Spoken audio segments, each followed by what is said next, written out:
Assalamualaikum warahmatullahi wabarakatuh. Perkenalkan nama saya Muhammad Hafiz Hikmatullah. NIM saya 16016252205. Di sini saya ingin mengerjakan tugas UAS Pendidikan Agama Islam, yaitu makalah yang sudah dipaparkan dari semester ini. Jadi ada makalah yang pertama, yaitu Tuhan itu siapa? Tuhan adalah sebutan bagi zat yang maha tinggi, sumber dari segala yang ada, yang diyakini mencipta, memelihara, dan mengatur alam semesta beserta isinya. Dalam banyak tradisi agama, Tuhan dipahami sebagai maha kuasa, maha mengetahui, maha pengasih dan kenal. Dalam Islam, Tuhan disebut Allah sebagai satu-satunya yang disembah. Dalam kekristenan, Tuhan dipahami sebagai Tritunggal Bapa, Putra, dan Roh Kudus dengan Yesus Kristus. Sebagai perwujud kasih Tuhan, dalam Yudaisme, Tuhan dikenal sebagai Yahweh. Sementara dalam hidup, konsep ketuhanan dapat merujuk pada Brahman sebagai realitis tinggi. Yang kedua ada, mengapa manusia harus bertuhan?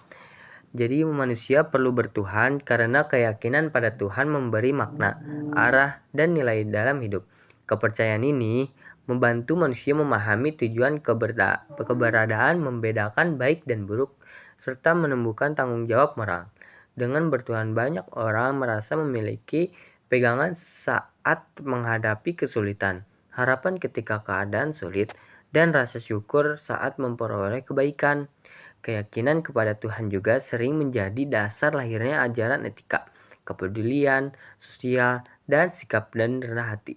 Selain itu, bertuhan dapat berkuasa ketenangan batin karena manusia merasa tidak sendirian dalam menjalani kehidupan.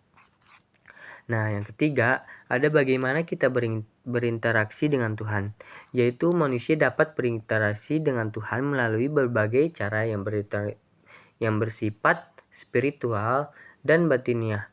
Salah satu cara utama adalah berdoa, yaitu menyampaikan rasa syukur, harapan, dan permohonan kepada Tuhan. Selain itu, manusia dapat mendekatkan diri kepada Tuhan melalui ibadah, meditasi, atau membaca kitab suci sesuai dengan keyakinan perilaku baik dalam. Nah, adapun yang keempat, apa yang terjadi bila kita tidak mempunyai Tuhan? Nah, apabila yang terjadi bila kita tidak mempunyai Tuhan, yaitu ada kehidupan sehari-hari seperti menolong sesama, bersikap jujur, dan menjaga alam, juga dianggap sebagai bentuk pengabdian kepada Tuhan. Melalui refleksi diri dan rasa syukur, manusia belajar memahami kehendak Tuhan dalam hidupnya. Dengan cara-cara tersebut, hubungan manusia dengan Tuhan menjadi lebih dekat, memberi ketenangan batin, dan arah moral dalam menjalani kehidupan. Yang kelima, bila seseorang tidak mempunyai Tuhan, pandangan hidupnya bisa berbeda dengan orang yang beriman tanpa keyakinan kepada Tuhan. Sebagai orang, mungkin merasa tidak memiliki pegangan spiritual atau sumber makna yang bersifat transenden. Namun, banyak juga yang tetap menemukan nilai hidup melalui etika, akal, budaya, atau kepedulian terhadap sesama. Mereka dapat membangun moralitas berdasarkan tanggung jawab sosial, empati, dan hukum masyarakat. Perbedaan ini menunjukkan bahwa manusia mencari makna hidup dengan berbagai cara.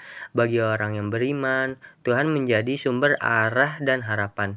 Sementara bagi yang tidak, makna hidup sering ditemukan dalam hubungan manusia, pengetahuan, tujuan pribadi, dan kontribusi bagi kebaikan bersama dalam masyarakat.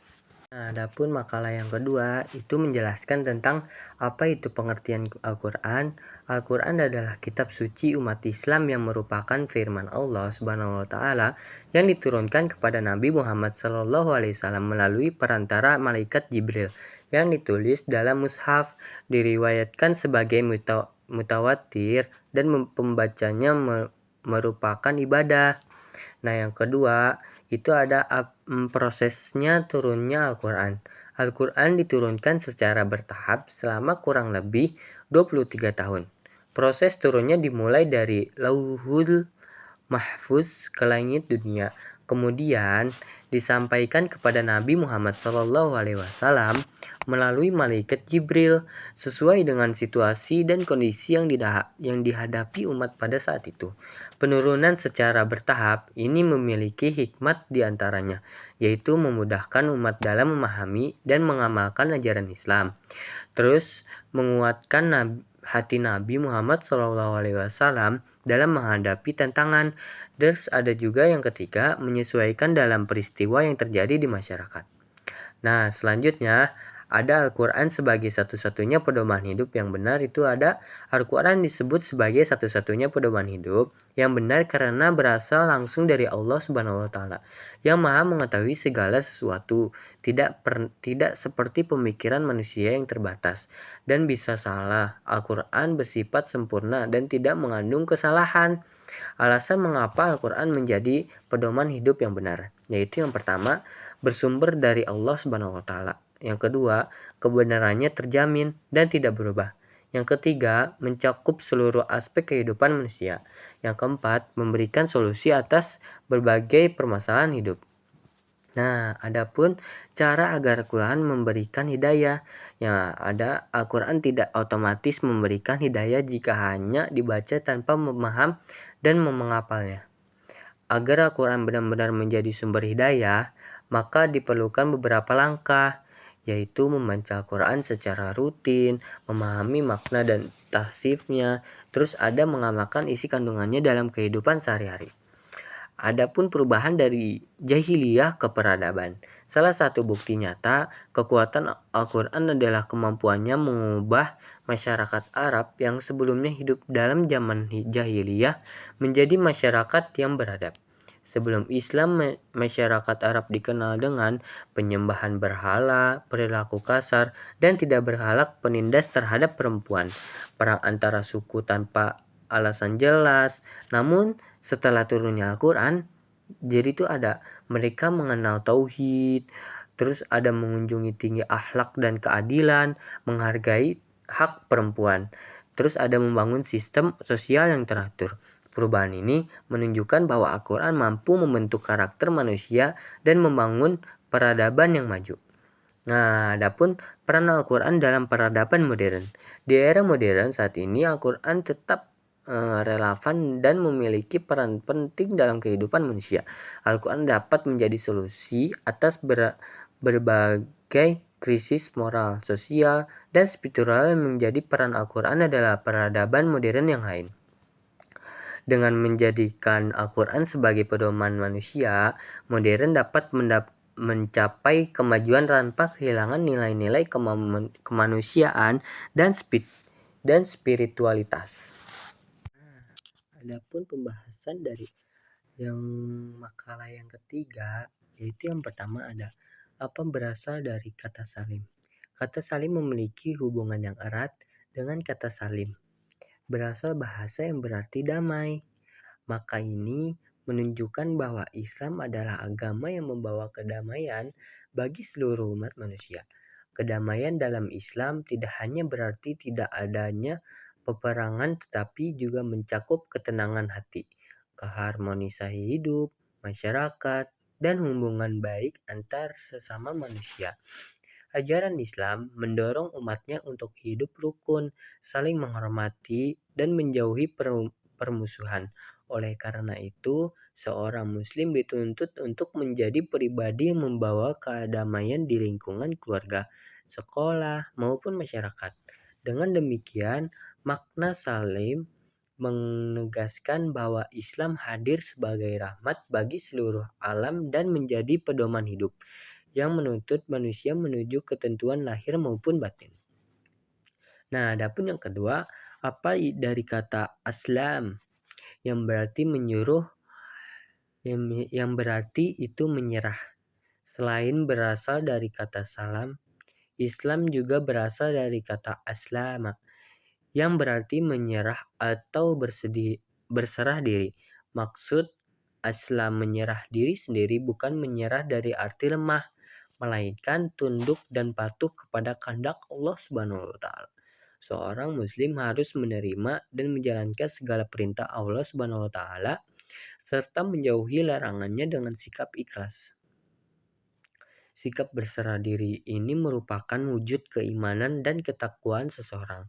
Dalam kehidupan sehari-hari, sikap tersebut dapat mewujudkan dengan rajin beribadah, berdoa, dan menerima ketentuan Allah Subhanahu wa taala dengan sabar. Dengan berserah diri kepada Allah, manusia akan memperoleh ketenangan jiwa karena meyakini bahwa segala sesuatu terjadi atas izinnya. Jadi, makna Islam menunjukkan bahwa Islam mengajarkan kepatuhan total kepada Sang Pencipta.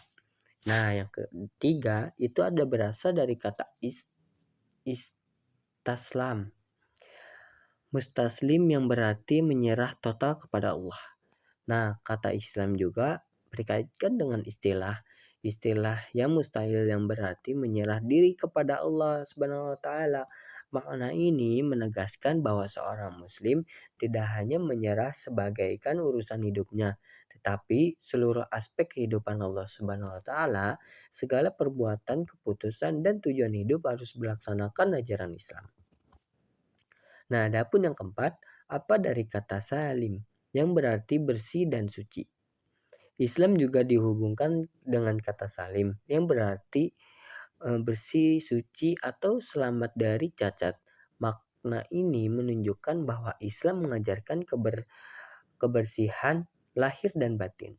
Kebersihan lahir diwujudkan melalui menjaga kebersihan tubuh, pakaian, makanan, dan lingkungan. Sedangkan kebersihan batin dilakukan dengan membersihkan hati dan sifat diri dengki dan sombong. Dalam Islam, kebersihan merupakan bagian dari iman. Nah, adapun yang kelima, itu berasal dari kata salam, yang berarti selamat dan sejahtera.